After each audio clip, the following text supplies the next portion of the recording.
Résolution d'équations quotient en seconde.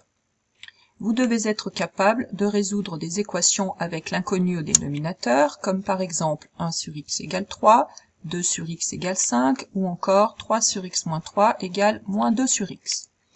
Commençons par résoudre 1 sur x égale 3. Il y aura deux méthodes, une méthode graphique et une méthode algébrique au choix. Tout d'abord, la résolution graphique de 1 sur x égale 3. Mais avant, attention, ne pas oublier qu'un quotient ne doit pas avoir un dénominateur nul, donc ici x ne doit pas être égal à 0.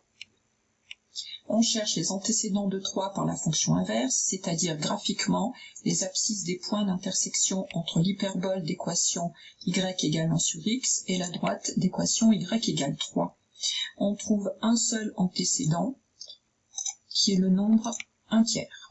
Et comme 1 tiers n'est pas égal à 0, on pourra donc donner l'ensemble des solutions, grand S égale le nombre 1 tiers. Intéressons-nous maintenant à la résolution algébrique de la même équation 1 sur x égale 3. Cette équation peut aussi s'écrire 1 sur x égale 3 sur 1. Attention, ne pas oublier que x doit toujours être différent de 0. Pour résoudre l'équation 1 sur x égale 3 sur 1, on peut utiliser les produits en croix.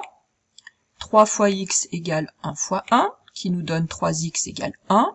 En divisant les deux membres par 3, on retrouve x égale 1 tiers. Encore une fois, on s'assure que 1 tiers n'est pas égal à 0, et on peut donc donner ce nombre 1 tiers comme étant le nombre solution de l'équation.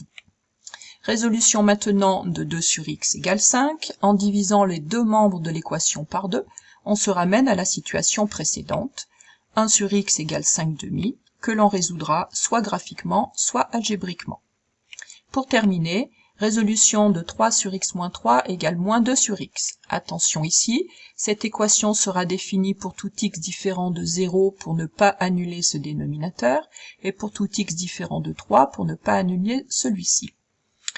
On va résoudre cette équation de manière algébrique avec l'égalité des produits en croix. 3 sur x moins 3 égale moins 2 sur x, nous donnera donc moins 2 fois x moins 3 égale 3x, équation du premier degré que l'on sait résoudre. Tout d'abord, on développe et on obtient moins 2x plus 6 égale 3x. En regroupant les termes en x dans le même membre, on va obtenir x égale 6 cinquièmes. Et comme 6 cinquièmes n'est ni égal à 0 ni égal à 3, on pourra donc donner l'ensemble des solutions constituées par le seul nombre 6 cinquièmes.